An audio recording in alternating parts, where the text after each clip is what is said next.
Estamos ao vivo? Estamos ao vivo. Bom, pessoal, bom dia a todos. Boa tarde, boa noite para quem assiste o web na gravação, né? À tarde ou à noite. Obrigado a todos aqui pela presença ao vivo. Eu sou o Lobo, né? Eu sou o COO da Edgewall e hoje estamos aqui com Pedro Bicudo, autor do estudo do ISG sobre Private Hybrid Cloud. Para quem não conhece, a ESG é uma empresa global de pesquisa e consultoria de tecnologia que busca ajudar os clientes e alcançar a excelência operacional. O Bicudo vai falar um pouco sobre as tendências e o que ele tem visto nas empresas. Estamos aqui também com o Fernando Pascoal, que é o nosso Head de Virtualization Technologies, para falar um pouco também dos conceitos de Hybrid e Private Cloud e como a gente faz aqui na Edgewall. A gente tem aqui uma sessão de Q&A, né, então façam as suas perguntas, que ao final do webinar eu vou fazer aqui para o Bicudo e para o Fernando, tá? Então fiquem à vontade para fazer as perguntas, a gente vai tentar responder o máximo de perguntas possíveis dentro do horário aqui do nosso webinar. Bom, antes, quem é a Edgewall, né? A Edgewall é uma empresa de serviços de tecnologia de infraestrutura do Grupo All, né? Eu gosto de falar, né? Eu já estou aqui há 23 anos no grupo e eu gosto de falar que é uma grande área de tecnologia criada lá no início do All para atender o Grupo All, mas que depois a gente decidiu usar a nossa capacidade para, né? A nossa capacidade de desenvolvimento de soluções e desenvolvimento de sistemas de missão crítica para atender outras empresas de médio e grande porte. Bom, é isso, né? A gente vai falar de uma pequena parte, ou de uma parte de serviços que a gente tem na Edge, né? Que é a linha de Private Hybrid Cloud, ao final da apresentação aqui com o Fernando Pascoal também. E já deixo à disposição aqui os nossos contatos, né? Se alguém quiser entender um pouco mais dos outros serviços que a Edge faz, a gente vai falar só de Hybrid Cloud hoje, mas a gente vai deixar o contato aqui no final do nosso webinar para que vocês entrem em contato e falem conosco para a gente explicar um pouco mais todos esses serviços de tecnologia de infraestrutura que a gente presta para os nossos clientes. Então, sem mais delongas, quero chamar aqui o Pedro Bicudo para falar aqui do estudo do ISG. Muito obrigado, Lobo. Vamos ver se a gente consegue mostrar para o pessoal uma boa perspectiva do mercado. A gente fez esse estudo no ano passado, ele terminou mais ou menos foi publicado mais ou menos em outubro, e a gente vai mostrar as principais tendências. Eu estou nesse mercado já há mais de 25 anos, no mercado de sourcing, fazendo avaliação de empresas, avaliação de contratos. A próxima slide, por favor. E a ISG é uma empresa focada justamente nesse mercado, ajudar os clientes a encontrar os fornecedores mais adequados usando critérios bem estruturados. A gente é totalmente independente. O importante, apenas, que é uma empresa global, e esse estudo que a gente faz, o relatório de quadrantes, ele segue uma metodologia global. Então, a gente usa os mesmos questionários, a mesma metodologia para fazer a coleta das informações junto aos fornecedores, fazer o ranking das empresas e colocar no estudo de quadrantes, mostrar isso na forma de quadrantes. Então, a gente tem a publicação por país, mas ele é um estudo feito globalmente, nesse caso, envolveu Estados Unidos, Inglaterra, Alemanha, a França e os países nórdicos da Europa. Esse ano de 2023, a gente vai expandir um pouco mais, vai cobrir um pouco mais países também. Próximo. A principal coisa interessante que aconteceu nos últimos 3 anos, com o advento da pandemia, houve uma aceleração do mercado de outsourcing. Então, a gente faz essa pesquisa que chama-se ISG Index, ela é publicada a cada trimestre. Então, a gente faz a avaliação dos contratos de outsourcing que se tornaram públicos e os contratos de outsourcing que a gente tem acesso pelo próprio apoio e intermediação da ISG. A gente tem um banco de contratos e a gente publica a cada trimestre a evolução do mercado. Em 2021 foi um crescimento recorde de outsourcing no mundo.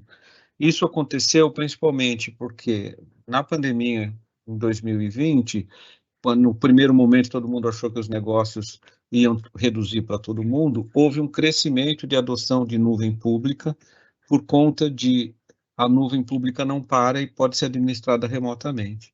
Então, as empresas que precisavam de continuidade foram rapidamente para o mercado buscar apoio dos fornecedores de serviço, principalmente, para dizer como eu me viro agora, como é que eu ponho tudo online.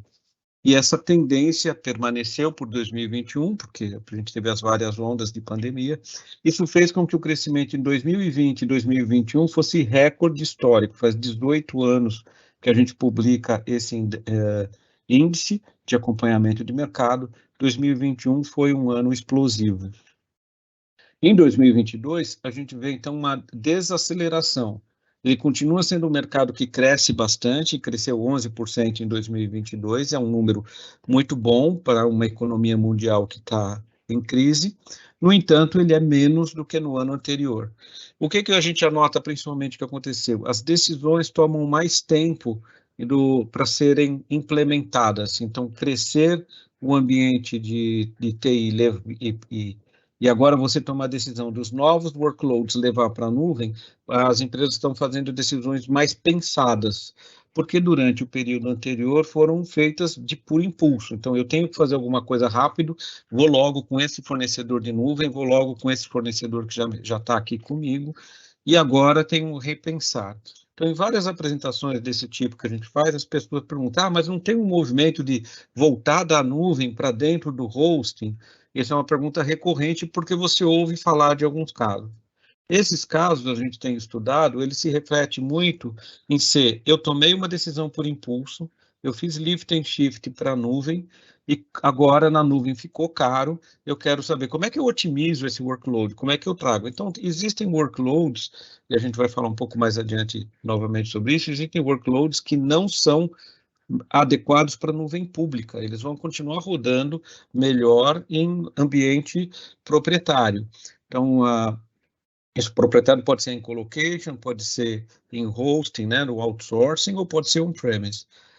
Por quê? Porque ele está usando uma tecnologia antiga, que não está adequada para usar o serviço de nuvem, está usando um licenciamento que fica mais caro quando vai para a nuvem. Então, a gente vê esse mercado readequando e isso faz com que esse crescimento não seja tão explosivo como foi nos 2 anos anteriores. De qualquer maneira, a gente tem ainda um mercado de outsourcing crescendo 11%, com o mercado as a service, que é o mercado de nuvem, com 15%. Então, a nuvem continua puxando mais empresas para fora do data center, para fora do on-premise. O próximo. Esse estudo, a gente teve vários pontos de aprendizado, né? O primeiro é que tem um novo significado para disaster recovery, deixa de ser disaster recovery e passa a ser substituído por resiliência. O disaster recovery, no nosso conceito de TI, estava muito relacionado. Eu tenho um backup, eu posso rodar esse backup. No entanto, quando a gente veio a crise da pandemia, aprendeu que, olha, o teu backup não é exatamente o meu problema é que eu também preciso das pessoas, eu também preciso dos processos rodando, eu também preciso ter uma nova forma de comunicar com meus clientes e continuar trabalhando. Então, resiliência é como a empresa consegue resistir a uma crise. E isso agora se transformou para o mercado de TI, também requisitando, eu preciso de uma infraestrutura que seja resiliente. Não quer dizer que tudo tem que estar na nuvem, mas quer dizer que eu tenho que ter tecnologia para poder administrar esses ambientes, poder administrar a partir de qualquer lugar. Então, não é mais o disaster recovery que eu vou buscar o backup e rodar no meu data center pré-determinado. Eu preciso ter um backup que vai rodar em qualquer lugar. Eu preciso ter essa rapidez de fazer essa mudança. Então, resiliência tem trazido muito questionamento para os CIOs, para as equipes de TI, para dizer como que você vai me provisionar essa resiliência, me dar essa resiliência. Então, tem o acesso das pessoas, acesso dos clientes, acesso dos parceiros, dos fornecedores, e tem onde que eu vou estar rodando isso, com qual segurança. Então, os ataques de ransomware também questionaram, criaram essa questão de resiliência, como é que eu resisto a um ataque, como é que eu resisto se eu tiver uma criptografia que bloqueou toda a minha infraestrutura. Então, isso foi um aprendizado muito grande nos últimos 3 anos e não é uma coisa que vai voltar para trás, ou seja, esse conceito vai se tornar permanente dentro da gestão de TI, não é uma coisa impulsiva apenas, ela realmente se torna permanente. As decisões passaram a ser baseadas muito mais em data analytics, até as decisões mais simples de gestão de TI. Então, quando é que eu preciso de fazer upgrade do meu ambiente? Quando é que eu preciso acrescentar storage na minha nuvem? Quando é que eu devo contratar novos serviços? Em todos os serviços de TI são principalmente os mais impactados com machine learning, porque a equipe de TI tem os dados, você tem os dados de incidente, tem os dados de monitoração, e começa a utilizar a inteligência artificial para aprender sobre esses padrões que se repetem, e muitos desses padrões as pessoas não conseguem lembrar. Então, o modelo antigo de fazer gestão de TI eu tenho um cara lá muito bom, ele sempre consegue arrumar o problema, sempre consegue resolver, porque o cara tem uma memória muito boa e tem uma competência técnica muito boa. O machine learning vai mais além, então ele diz, olha, não vou depender mais da memória daqueles especialistas, eu vou ter agora a memória da minha equipe mesmo. Então, isso muda para nós a forma de gerenciar. Data Analytics está muito impulsionado no mercado e os fornecedores que têm essa competência têm tido um melhor avanço dentro do mercado. O provisionamento de serviços é automatizado agora por todos os fornecedores de serviço que a gente está avaliando. Então, o nível de automação para a nuvem, ele é 100% das empresas. O que varia é qual é a sua experiência, qual é a sua plataforma de automação, o quanto que ela consegue automatizar. Então, a gente vai ter empresas, competidores que estão automatizando num nível básico, então tem muita automatização com script e com catálogo de serviços que você configurou, e você tem a automação já construída com machine learning e inteligência artificial, ou seja, eu aprendo quais são os requisitos de serviço mais comuns, eu aprendo as configurações.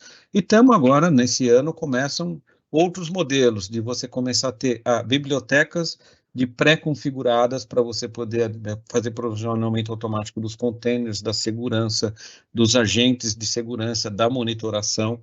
A automação continua crescendo bastante. A hiperconectividade da nuvem, ela passou a ser muito relevante. Então, tem um fator que quem migra para a nuvem não percebe isso de imediato. Você está no seu data center, a sua capacidade de comunicação com o resto do mundo depende da conectividade internet que você contratou. Você tem uma banda e você tem uma latência. Mas todos os seus sistemas estiverem rodando dentro de casa, você não tem latência entre os sistemas. Quando você vai para a nuvem híbrida hoje, que é essencial você ir, porque você vai ter um robô que está na nuvem, você tem um analytics que está numa outra nuvem, você tem dado de fornecedor que está numa outra nuvem, os sistemas para conversar entre si, eles precisam de baixa latência. E hoje, no Brasil, a gente tem uma condição muito especial, que a gente tem uma concentração de cloud e data centers em São Paulo, na região metropolitana e na região de Campinas, ou seja, aqui na região, vamos dizer, numa distância de 150 quilômetros entre os data centers mais distantes, você tem todas as nuvens, e isso faz com que, independente de quais serviços você esteja usando, você consegue baixa latência. Desde que você tenha mudado o seu sistema para um data center conectado a esses data centers de nuvem. É o caso da UOL, mas tem outros fornecedores também. Mas você estando em colocation ou estando em hosting, nesses data centers que estão interconectados com a nuvem, você consegue baixa latência. E você consegue uma banda que, para o cliente comum, a banda internet é praticamente infinita quando você está utilizando a plataforma de nuvem. Então, os sistemas não são mais rápidos apenas por conta da infraestrutura de máquinas virtuais, mas também por causa de uma infraestrutura de conectividade de rede que é muito mais ampla do que quem trabalha no data center. O painel de serviços ele passou a ser também bastante padronizado. E de forma que, com o VMware, com o OpenStack, todo mundo construiu soluções de hosting que utilizam painéis de autosserviço. Então, eu consigo subir máquina, baixar máquina, desligar, ligar, subir containers, etc., mesmo que eu não esteja na nuvem, que eu esteja numa nuvem virtual, num private data center, eu consigo utilizar essa tecnologia. Então, isso está fazendo com que tenha uma padronização desses serviços e a diferenciação dos fornecedores começa a ser pela qualidade do serviço e não apenas pela tecnologia, porque uma tecnologia essa, estamos falando de VMware, Terraform, todo mundo tem, mas a qualidade dos serviços que você está pondo em cima dessa plataforma é que faz a diferenciação dos fornecedores de serviço. A gente continua dependendo demais de pessoas, então as ferramentas elas aceleram, são mais instrumentos para as pessoas trabalharem, mas não substituem as pessoas. O Bare Metal, isso é uma coisa também bastante interessante, nos últimos 2 anos, um crescimento contínuo da oferta de Bare Metal e de clientes que utilizam Bare Metal. Então isso vai complementar aquilo que eu falei no começo, que é, para alguns workloads, eu prefiro ter uma máquina dedicada, porque eu vou ter melhor licenciamento, e eu vou ter melhor controle sobre aquela configuração daquela máquina, eu vou ter um desempenho específico para aquela aplicação específica, um desempenho melhor. Então, o Bare Metal continua competitivo, quando você compra ele bem configurado, né, para essa solução específica, ele foi escolhido corretamente e ele é competitivo em custo, ele é competitivo em preço. Se você comprar a máquina só porque você quer uma máquina grande, ele não vai ser competitivo. Mas quando ele está dimensionado corretamente, ele é competitivo com os custos de nuvem. A gente vê um forte crescimento de colocation. Então, ainda falo mais uma coisa do Bare Metal. Inclusive, os fornecedores de nuvem oferecem equipamentos dedicados que são semelhantes ao Bare Metal. Então, eu vou ter o AWS Outpost, ele é alguma coisa semelhante, ou seja, eu tenho uma máquina que está dedicada para mim, um hardware, eu não tenho controle sobre aquele hardware, mas ele está dedicado para o meu ambiente. Eu posso ter o Azure Stack em cima de equipamentos dedicados, ou equipamentos de alta capacidade. Então, não é apenas dizer, o Bare Metal dizer eu comprei um chassi, eu comprei uma solução de um fornecedor de ponta, um hardware confiável e de alta disponibilidade. A gente vê um forte crescimento de colocation, o que seria contraditório, né? Se você pensar 10, 12 anos atrás, quando chegou a nuvem pública no Brasil, você dizer, mas vai acabar todos os data centers. Não, ao contrário, eles estão puxando um crescimento muito grande de colocation. Primeiro porque todos os data centers de nuvem no Brasil rodam dentro de colocation. Então, tem vários sites diferentes, porque os fornecedores, os provedores de nuvem não querem ficar dependendo de um prédio só, de uma localidade só, de um fornecedor só, eles querem alternativas, então eles estão dentro de colocation, e isso puxa por si só o crescimento do mercado.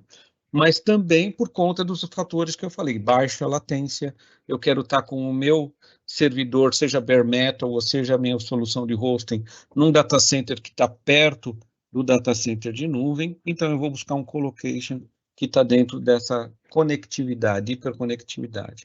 Então, a gente vê uma continuidade de crescimento de colocation. Inclusive, empresas que estavam saindo desse negócio reinventaram isso, encontraram novos parceiros, novos sócios, para poder injetar mais dinheiro e fazer o crescimento dos data centers.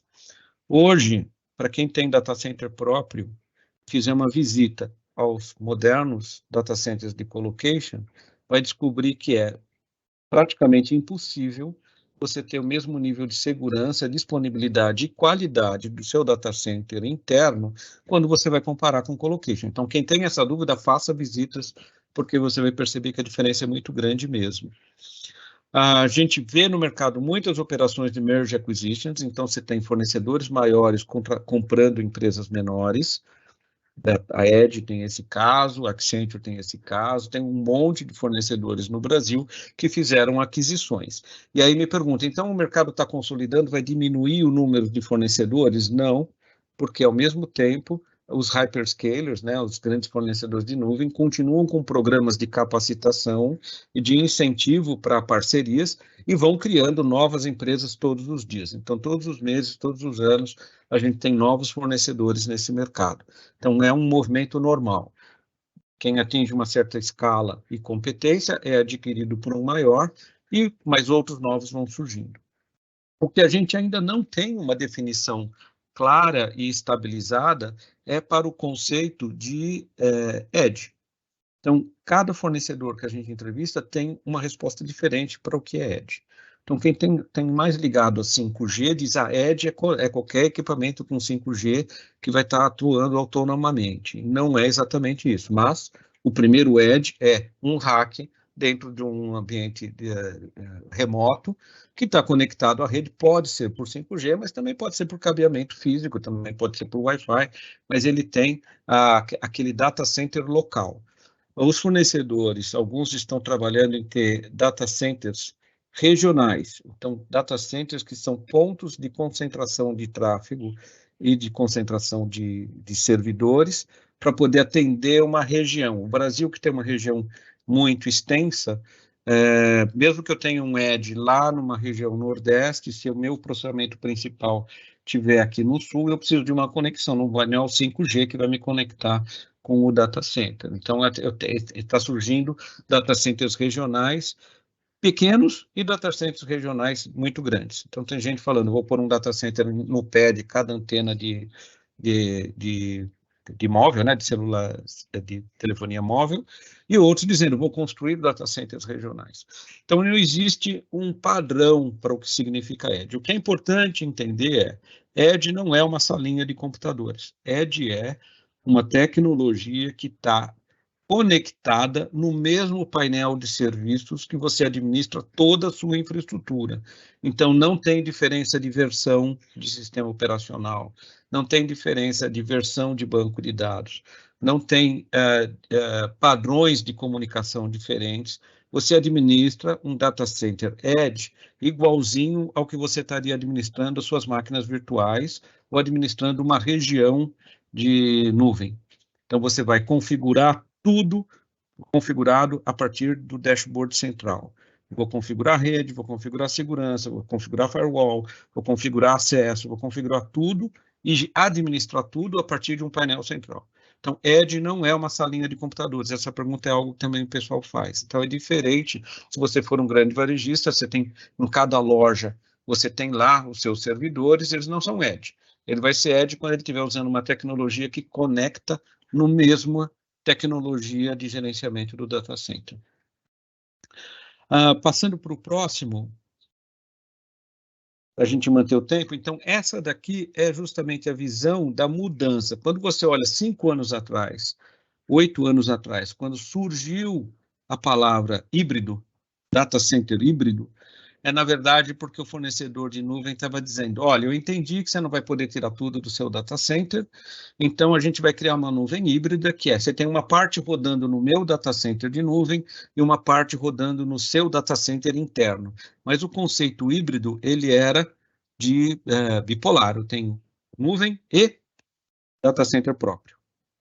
Aquele data center certo poderia ser hosting, poderia ser colocation, poderia ser outsourcing, mas era uma visão de 2 data centers. Hoje não. Hoje a nuvem híbrida significa eu estou trabalhando em mais do que uma nuvem. Então eu posso ser híbrido sem ter data center. Eu vou ter uma rede híbrida porque eu estou utilizando várias nuvens simultaneamente. Então eu tenho um e-commerce rodando na Amazon, eu tenho um SAP rodando na Azure, eu tenho um Analytics rodando no Google. Eu sou híbrido, eu sou um data center híbrido. Agora, como essa transformação já começou a acontecer dessa maneira, e por aquele fator de hiperconectividade, licenciamento, modernidade da tecnologia, eu peguei aqueles sistemas legados que não são tão bons na nuvem pública e eu coloquei dentro de hosting ou dentro de colocation, e o próximo passo é colocar em edge computing. Mas eu saí do data center. Então, a gente vê a continuidade da migração de fechar data centers próprios Mas não necessariamente significa que todo mundo está com tudo em nuvem. Eu estou numa plataforma híbrida, utilizando tecnologia moderna, por conta daquela questão de resiliência também, e por conta de segurança também, eu modernizei e tenho tudo dentro da mesma plataforma SDDC, ou Software Defined Data Center, um data center definido por software. Toda a conectividade é definida por software, todas as soluções são gerenciadas por software, toda a monitoração é feita em cima de um painel único, o autosserviço que oferece para o cliente ir lá e cria um novo ambiente de desenvolvimento, ele está numa plataforma única. Dificilmente você tem todos esses serviços num data center proprietário, on-premise, principalmente por causa de tecnologia de container, por conta da conectividade, inteligência artificial, usar serviços de nuvem. Eu não tenho mais razão para eu estar dentro de um prédio proprietário, que no Brasil muitas vezes é numa avenida cara em São Paulo, então é num data center de um prédio comercial. Então, além da questão da tecnologia, se tem a questão da segurança física e do custo daquele imóvel. Podemos mudar para o próximo, já estamos chegando aqui no final. Então, quando a gente olhou o mercado, esses são os 3 principais quadrantes onde participa a Edgewall. Vocês quiserem, a Ed deve fornecer para vocês cópias aí do relatório, o material, etc. Mas o que caracteriza as posições de liderança? Primeiro, todos os líderes falando muito de plataforma de orquestração. A orquestração, ela está um nível acima da monitoração de sistemas. A monitoração, geralmente, você está falando de servidores, banco de dados, performance, etc. Orquestração, você está falando como é que as aplicações estão realmente se comportando, qual é a experiência do meu cliente dentro desse mercado. Então, a orquestração é um pouco mais do que monitoração e tem diferentes aspectos, cada fornecedor trata ela com um escopo um pouco diferente, mas o conceito é, eu consigo equilibrar, além das questões técnicas, equilibrar custo, equilibrar experiência de cliente e equilibrar performance de negócios. AIOps é pervasivo, está em todos os lugares, então VMware, Terraform, ServiceNow são plataformas hoje que estão dominando o mercado. Em FinOps, a gente tem o Cloud Health, Cloud8 é uma empresa brasileira que também, como estudo aqui é Brasil, ela tem uma grande presença, e Dynatrace. São 3 plataformas que todo mundo diz, eu tenho isso, etc. Não é todo mundo que tem essas 3 ferramentas de FinOps por conta do custo. Então, clientes que estão escolhendo fornecedor devem fazer essa pergunta. O que o Cloud Health faz para mim que o outro fornecedor lá que não tem não vai conseguir fazer? Tá certo? O que o Dynatrace você está usando para fazer? Que tipo de observabilidade, que tipo de dashboards que você está me dando que o outro não vai ter? Então, FinOps é uma diferenciação, sim, no mercado, porque ele ainda é um mercado em construção. A previsibilidade do consumo de nuvem, seja hosting, colocation ou múltiplas nuvens, ela se tornou essencial e é um fator de diferenciação. Porque apontar os custos de nuvem e te mostrar num relatório de quanto você gastou é fácil. Dá trabalho, você tem que fazer os tags, você tem que fazer o analytics, juntar, mas é fácil. Agora, você proativamente chegar para o seu cliente e dizer assim, se você fizer essa mudança, você vai economizar X, isso é a diferenciação, porque isso não é todo mundo que consegue fazer. Alguns conseguem fazer por estágios, projeto a projeto, e a maioria, e poucos conseguem fazer isso de forma automatizada. A preocupação com ESG ela é emergente, mas não se tornou ainda no Brasil um fator de diferenciação. Zero carbono, todo mundo vai procurar isso, porque os fornecedores globais estão pressionando, principalmente os europeus. Então, isso vai ser uma norma, vai ser uma exigência para data centers. Você pode escrever isso vai acontecer por conta da pressão internacional. A gente, como já falei, não temos padrões para edge computing, e os fornecedores globais estão mais ativos no mercado brasileiro em 2022 e 2023, por conta do Brasil ser um grande mercado de TI. O Brasil tem realmente avançado em uso de cloud, a gente tem a tendência por usar a modernidade e temos um grande avanço no uso de nuvem pública. E o próximo, que eu acho que é o do fechamento, para a gente... Então, quais são os principais pontos para lembrar? Primeiro, a nuvem é híbrida e plural. Você não tem que escolher uma só, você não tem que dizer essa é a única que eu vou usar, porque hoje, com a tecnologia, com a segurança, etc., você pode usar várias e obter o melhor custo ao combinar aquela que oferece o melhor serviço para aquela workload específico. Então, não existe uma nuvem que é ótima para tudo, você tem aquelas que são mais adequadas para cada uma das suas necessidades. O outsourcing é central para ter acesso a talentos. Então, todo mundo falando, faltam talentos, faltam pessoas.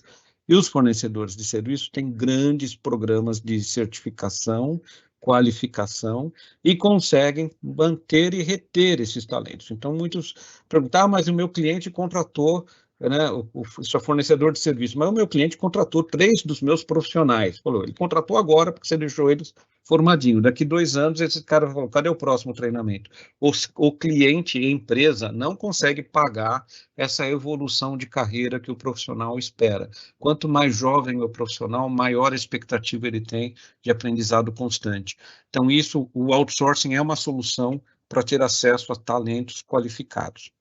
A automação é uma prioridade, priorize na sua organização a infraestrutura como código, ou vai para tudo como código. Você tem que perseguir isso, porque isso te dá a agilidade e a segurança que é necessária. É mais complexo, mas ele é extremamente necessário.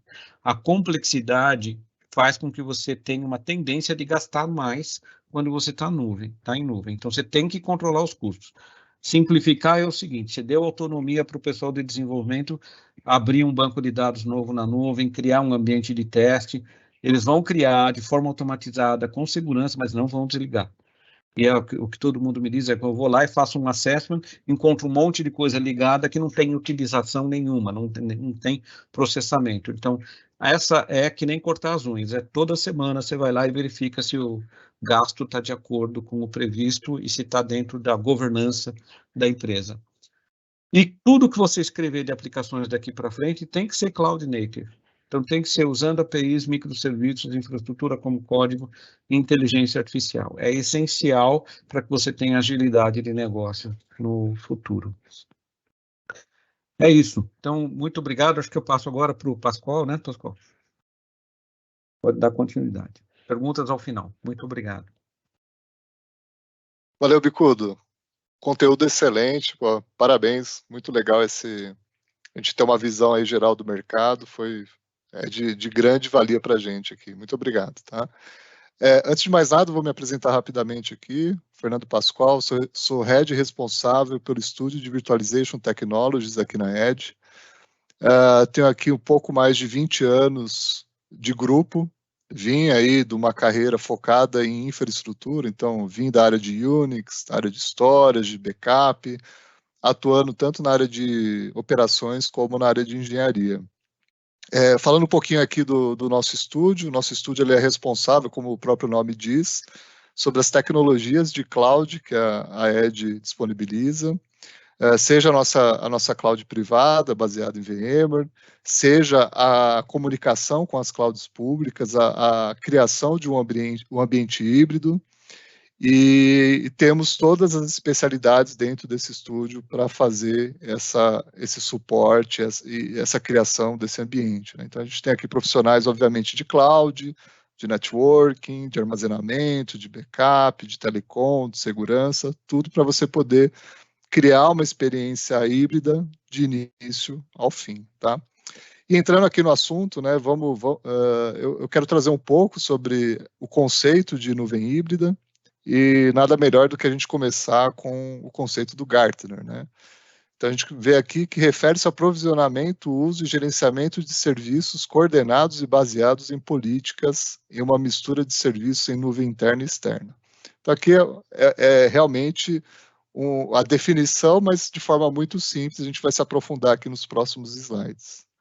Próximo, por favor. Aqui eu trouxe um desenho para dar um pouco aí a dimensão do que a gente está falando aí quando a gente faz aí a construção de um ambiente híbrido, né?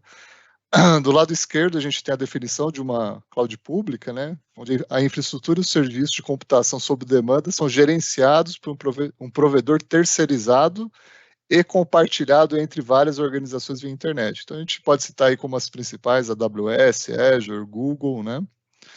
E aqui eu trouxe aqui algumas vantagens de você adotar aqui a cloud pública. Então, vamos falar aqui primeiro sem custo de capital. Você não precisa fazer a aquisição dos equipamentos, você não precisa fazer a aquisição de software, você não faz o uso de CAPEX, você tem tudo isso como responsabilidade do seu provedor de cloud pública.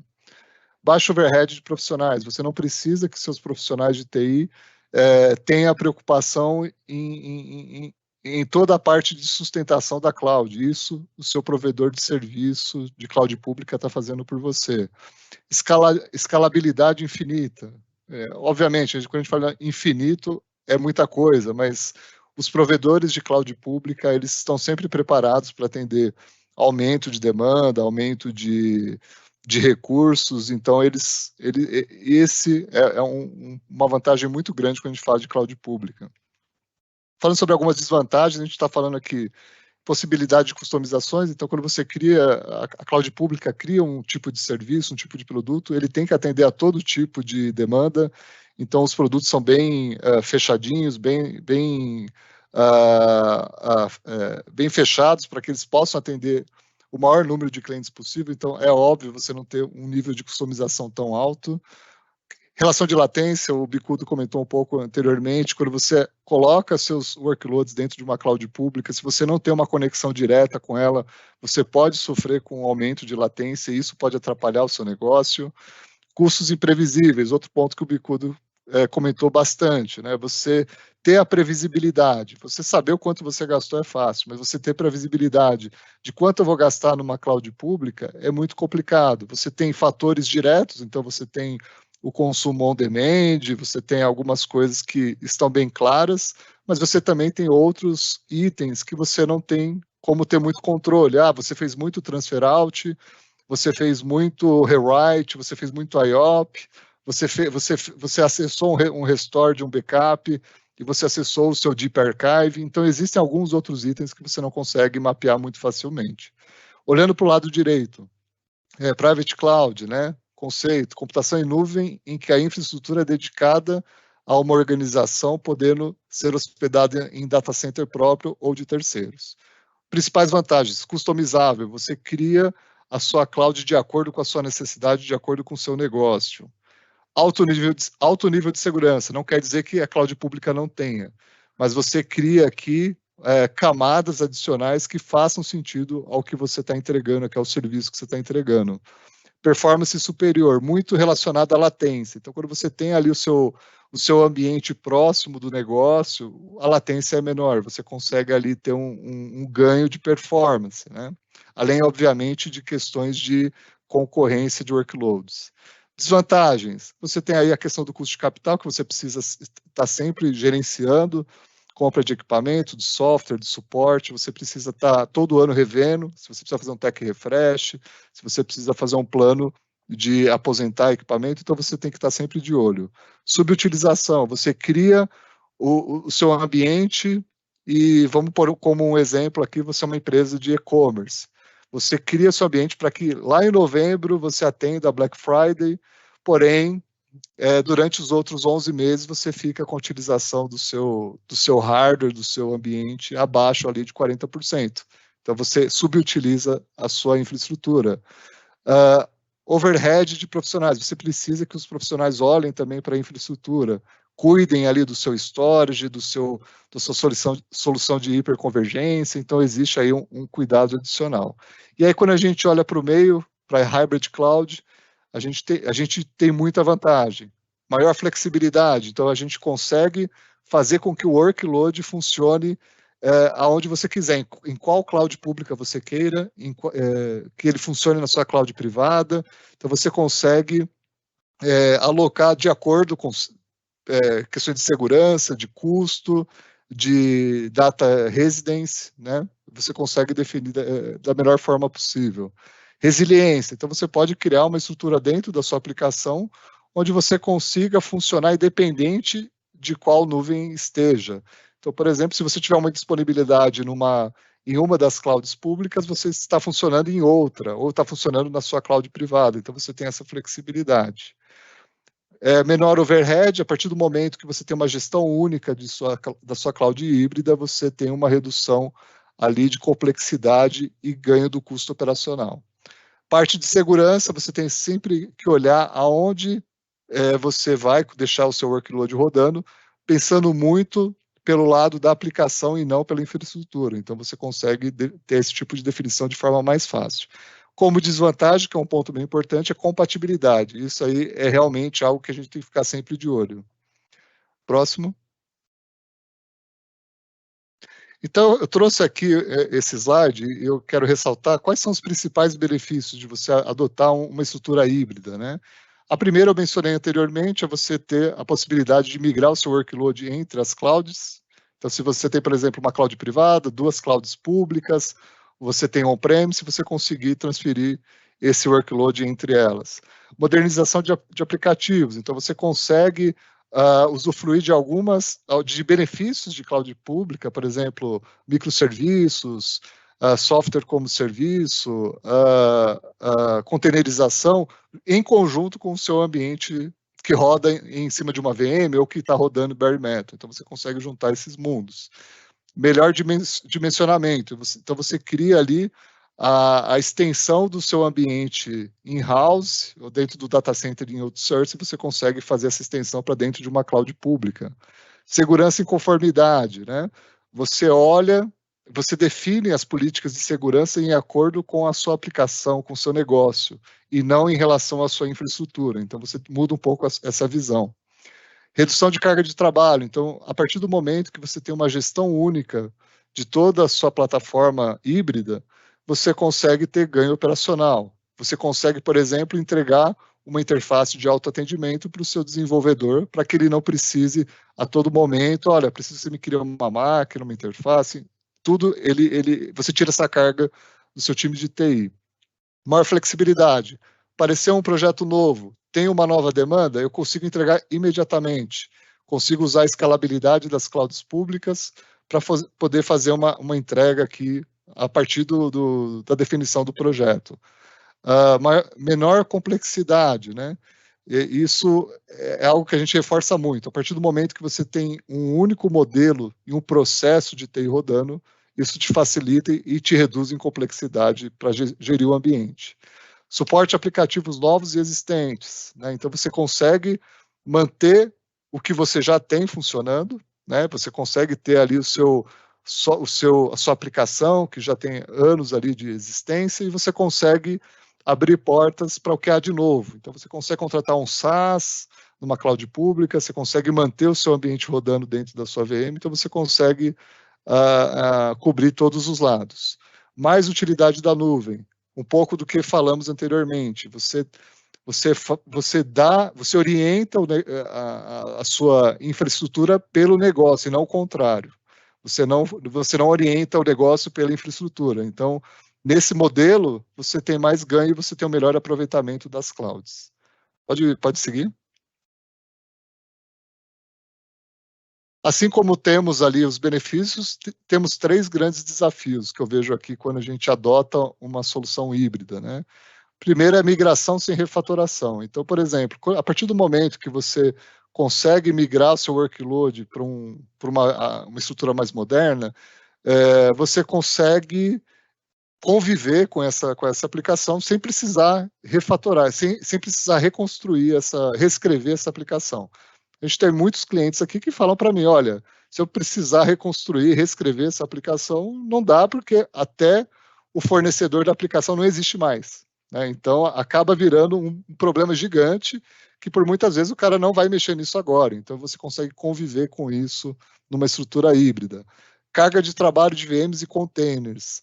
A partir do momento que você adota a containerização das suas aplicações, você consegue ter uma flexibilidade muito mais fácil quando você fala do seu ambiente em data center com qualquer cloud pública, porque a containerização te facilita muito as coisas. Você consegue, a partir de um orquestrador de containers, você consegue fazer uma transição entre várias clouds e ainda conversando com o seu ambiente legado.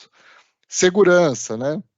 Então, quando a gente fala de segurança em ambiente híbrido, você ter ter as políticas de forma consistente, que elas funcionem em todas as suas clouds, em todas as suas plataformas. Senão você vai jogar o workload para o outro lado, ele vai ter algum tipo de problema, alguma regra que não está aplicada, não vai funcionar, ou pior ainda, vai ter alguma brecha para algum tipo de ataque. Então, olhar muito a questão de segurança quando a gente fala disso. E tem uma frase aqui que eu fiz questão de colocar, que fala o seguinte: o desafio para as organizações que buscam a nuvem híbrida é encontrar um modelo operacional que simplifique as operações, reduza a complexidade do gerenciamento, possibilite a interoperabilidade para aumentar a flexibilidade e que também atenda aos requisitos de uma ampla gama de arquiteturas de aplicativos e objetivos de negócios digitais. Uma frase longa, mas se resume o quê? Com tudo isso aqui, você tem redução de custo, a gente está falando de dinheiro aqui, e isso aqui é muito importante quando a gente fala de negócio. Próximo slide, por favor. Sobre tendências de mercado, eu trouxe aqui um estudo da VMware, chama The State of Application Modernization in Hybrid Cloud Computing. Ele trouxe 4 tendências de mercado que está muito conectada ao que o Bicudo comentou anteriormente no estudo dele, né? Primeiro caso, Hybrid Cloud is winning, tá ganhando, exatamente. As organizações estão olhando, na sua grande maioria, para a adoção de ambientes híbridos, isso é fato, porém eles entendem que as novas aplicações são cloud native, então tudo que vai aparecer de novo já vai nascer num formato mais moderno, como microserviço, como SaaS, como container, isso é fato, porém o tempo que eles têm para reescrever a aplicação legada, de transformar isso em algo cloud native, é muito lento. Então, ele vai conviver com os dois mundos, isso por muito tempo.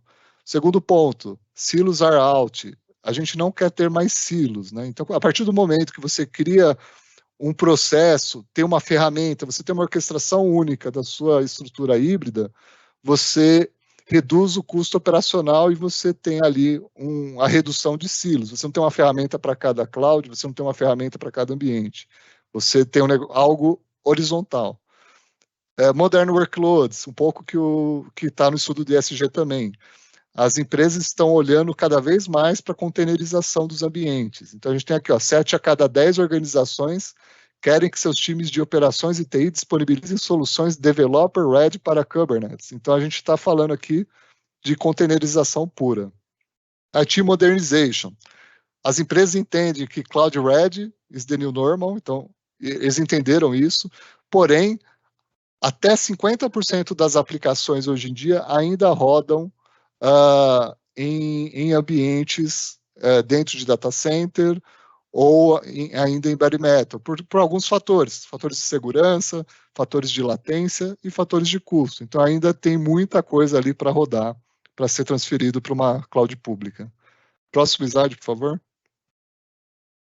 Eu trouxe aqui alguns gráficos para apoiar o que eu estou falando aqui, nessa mesma pesquisa que a VMware nos trouxe, né? Então, o primeiro gráfico à esquerda mostra a porcentagem de aplicações que rodam hoje e aonde elas estão, para onde elas estão transicionando, né? Então, você vê uma redução das aplicações rodando dentro do data center, né, dentro do data center próprio ou do data center in colocation, mas você vê o aumento também de consumo em cloud pública. Os dois estão conectados, isso está bem claro.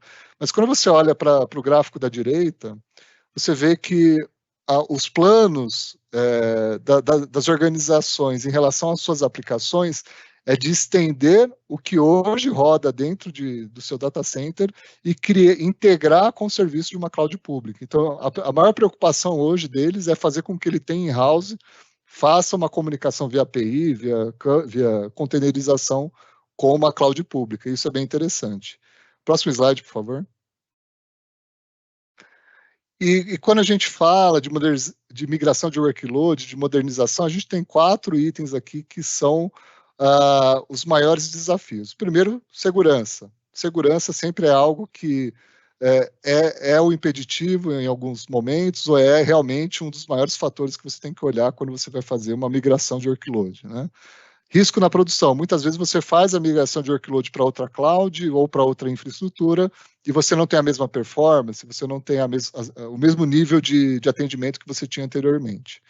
Refactoring é é muito caro fazer isso, leva tempo, você tem que usar muitos recursos e muitas vezes você não chega no resultado esperado. Então você tem que ficar muito de olho na parte de refactoring. Skills gap, por muitas vezes você não tem a pessoa para fazer isso, ou você tem que treinar, ou você tem que contratar. E também isso aí gera bastante custo. Próximo slide, por favor.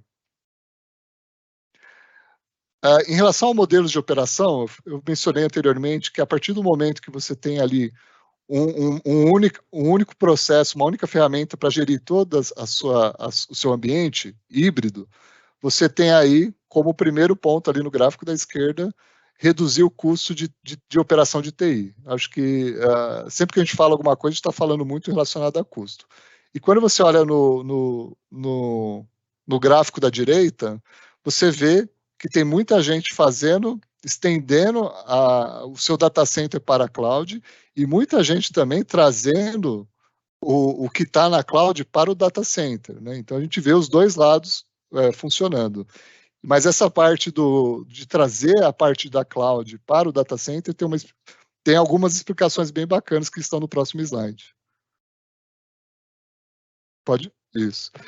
Que é o que? É o Cloud Repatriation, né? Então, o que aconteceu? Em determinado momento, como o próprio Bicudo falou lá atrás, foi tudo para a cloud pública, tudo faria sentido na cloud pública, mas não é bem assim, né? Depois de algum tempo, foram vendo algumas questões que falam, olha, nem cloud pública é extremamente importante, vai ser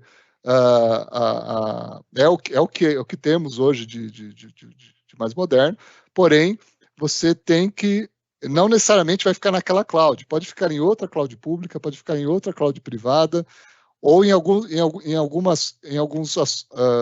aspectos você faz a internalização dele, que é o que a gente vê também. Então, por exemplo, olhando o gráfico da esquerda, muitas questões de segurança impulsionam o pessoal a fazer um cloud repatriation. Em relação à privacidade dos dados, é algo que a gente está falando bastante ultimamente, em relação à cloud soberana, sovereign cloud, latência, custo, então tem muitos fatores ali que apontam o cloud repatriation. E do lado direito a gente vê que grande parte das empresas estão já atuando nisso ou pretendem fazer algum tipo de data repatriation. Próximo slide, por favor. Estou correndo aqui para dar tempo, tá? Esse slide aqui, eu tentei consolidar todas as ofertas que a Edgewall tem para poder auxiliar o cliente aí numa estrutura híbrida, né? Aqui na parte de baixo, a gente tem lá infraestrutura como serviço, ou seja, a gente tem servidores, storage, network, segurança, backup, banda, toda a parte de infraestrutura que a gente provê para os nossos produtos dentro dos nossos 2 data centers, né? Tem o data center SP1 e o data center SP2, onde você pode escolher, por exemplo, a adoção da nossa cloud Edge Cloud, é uma solução 100% baseada em VMware, você pode usar um tenant ali dentro, em conjunto com um ambiente hosting, e aí a gente cria uma experiência de cloud dedicada para você, com uma camada de software em cima da VMware, então você constrói a sua própria cloud e ainda você traz os seus workloads que rodam em bare metal ou até em MyFrame, em RISC, e tudo isso de forma conectada. Isso que é bastante. Isso que é bacana. Você conecta todos de forma horizontal e também vertical. A gente vai chegar lá. Em cima a gente tem uma camada de serviços que você pode agregar à sua plataforma, então a gente tem licenciamento, disaster recovery como serviço, desktop como serviço, monitoração como serviço, Kubernetes como serviço, Cloud Health e Automation / Orchestration. Você consegue fazer a junção desses serviços na sua plataforma, que estão todas conectadas às clouds públicas. Então, através do nosso serviço de Multi-Cloud Connect, você faz uma conexão com latência baixíssima. O Bicudo mencionou isso no estudo. A partir do momento que o seu colocation tem uma conectividade direta com as clouds públicas, o problema de latência ali acaba se resolvendo, né? E nós temos, com a AWS, a gente tem o Direct Connect, com a Azure nós temos o Express Route, com o Google nós temos o Google Cloud Connect. E tudo isso se conecta do seu ambiente on-premise, da nossa Cloud Edge, da sua cloud dedicada, privada, tudo isso se conecta da maneira que você bem entender. Tudo isso apoiado, primeiramente, ali à esquerda, um time de Autonomous Operation, que traz uma equipe 24/7, consultores de tecnologia, de banco de dados, de SAP, de sistemas operacionais, um NOC, um time de design e arquitetura e equipes de outsourcing, caso você precise de recurso dedicado para o seu ambiente. À direita, associado a Digital Innovation, então IoT, Private 5G, Edge Computing e segurança. E tudo isso você pode colocar em uma única oferta.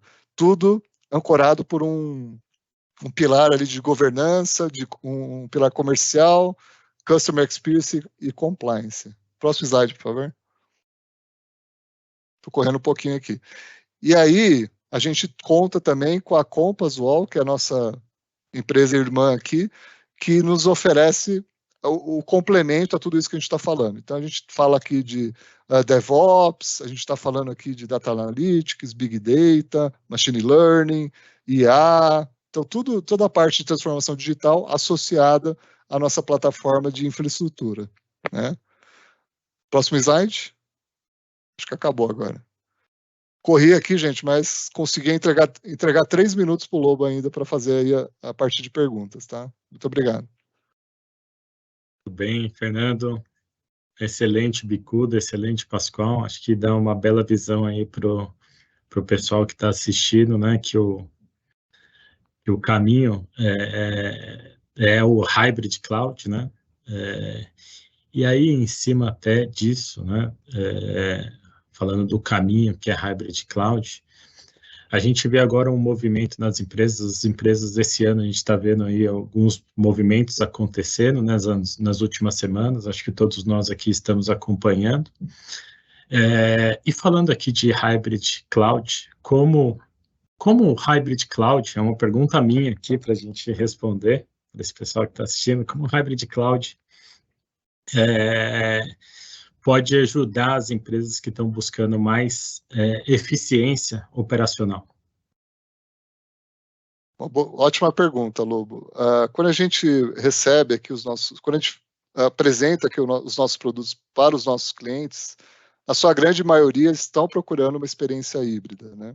Então, a evolução dos nossos clientes acompanham muito essa linha do tempo que a gente mostrou aqui em relação à cloud pública, em relação à cloud privada, cloud repatriation, e falo que grande parte dos nossos clientes, acho que a maioria deles, trabalham em estrutura híbrida. Na grande maioria, serviços rodando em AWS, serviços rodando em Azure, conectados à nossa cloud privada, né, no caso a Cloud Edge, e fazendo comunicação ainda com a sua parte on-premise. Então, o cara ainda temos muitos clientes rodando AIX, muitos clientes rodando MyFrame, então a gente tem aqui o mix de todas essas soluções. E tudo isso associado à nossa conectividade, né? Os nossos data centers são diretamente conectados com as clouds públicas, e isso fornece para o nosso cliente final aqui uma experiência de rede local, vamos falar assim, com uma latência baixíssima ali, onde ele consegue tirar todos os benefícios dos hyperscale junto com o ambiente aqui que ele roda on-premise e dentro da nossa Cloud Edge. Muito bem. Bicudo, quer complementar alguma coisa? Acho que a eficiência ganha-se, né, do lado do negócio com o ganho de agilidade, com certeza, e da eficiência da própria TI, que é você poder otimizar o uso dos recursos. Quem migra para a nuvem, principalmente, acaba tendo... A nuvem requer menos mão de obra, né? Menos trabalho. E aí você não consegue ter um especialista, não dá para você ter meio especialista para alguma coisa. Então, na nuvem você tem mais serviços que você precisa de especialidade, mas você tem menos demanda para cada um deles. Então, como é que você faz para montar a sua equipe interna que tenha especialistas suficientes? Então, ao usar um serviço terceirizado, você tem esse ganho de otimização. Você parte, né, usa uma infraestrutura que de certa forma é compartilhada, seja a colocation, seja o hosting, ou seja a nuvem pública, você está usando recursos que são físicos, né, que são compartilhados entre vários clientes e vários usuários, então isso faz uma otimização por si só. Eu acho que essa é a equação que muita gente, quando faz essa comparação, não é apples to apples, né, não é maçã-maçã, porque você tem administrar internamente, você tem um overhead que você não precisa ter quando você está num ambiente otimizado, multinuvem, híbrido, né? Boa, não, excelente. Concordo com vocês. E a gente sabe, né, adicionando um ponto aqui, que não é todo o workload também que precisa estar também numa nuvem pública, né? E não é todo workload também que dá para buscar eficiência também na nuvem pública. Então, uma estrutura hybrid é essencial, né? Agora que a gente está ficando, como eu posso dizer, mais experiente, né, com o tratamento das nuvens públicas. Tem uma outra pergunta aqui para quem não conhece ESG, Bicudo. Como esses relatórios que vocês fazem, né, agregam para os clientes? Nós temos um serviço de assinatura, então a gente tem clientes que assinam para ter acesso à nossa plataforma de pesquisa, e aí tem acesso a não só esse relatório, a todos os relatórios que a gente publica, e tem acesso a fazer inquiries, né, fazer perguntas diretamente para os autores. Então a gente tem um serviço de assinatura. A outra forma é que algumas empresas, como a Ed,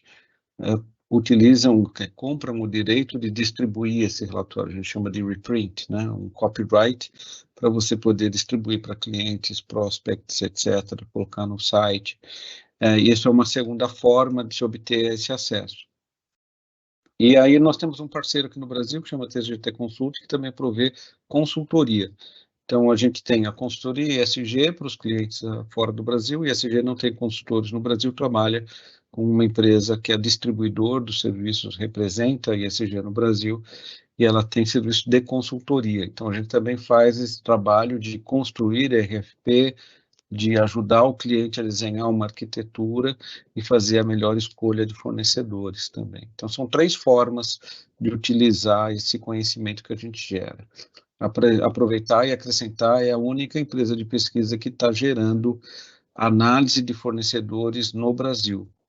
Então, você tem outras que fazem análise dos fornecedores globais, mas não com uma lente, né? O nosso trabalho chama Provider Lens, justamente que é lente sobre os provedores com foco local.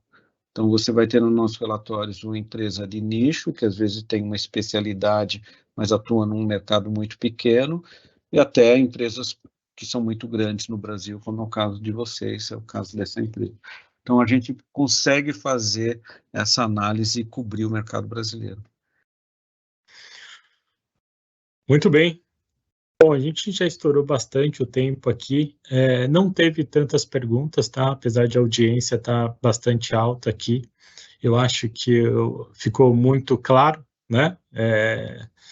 O que vocês disseram sobre Hybrid Cloud e os movimentos que estão acontecendo, né? E tendências. Tem uma pergunta aqui que chegou. Para contratar uma cloud híbrida, existe um tamanho de empresa e quanto tempo para fazer toda essa migração? Então, é uma pergunta que eu acho que, né, eu posso responder, né? É necessário uma análise, né? A gente trabalha com empresas de médio e grande porte, mas entre em contato aqui conosco, né? Porque a gente precisa entender o tamanho do ambiente, o tamanho do workload, né, para a gente fazer um plano, né, de como que é essa migração e como a gente pode trabalhar em hybrid cloud na estrutura de vocês. Então, o melhor caminho aqui é a gente entender um pouco melhor, porque depende um pouco.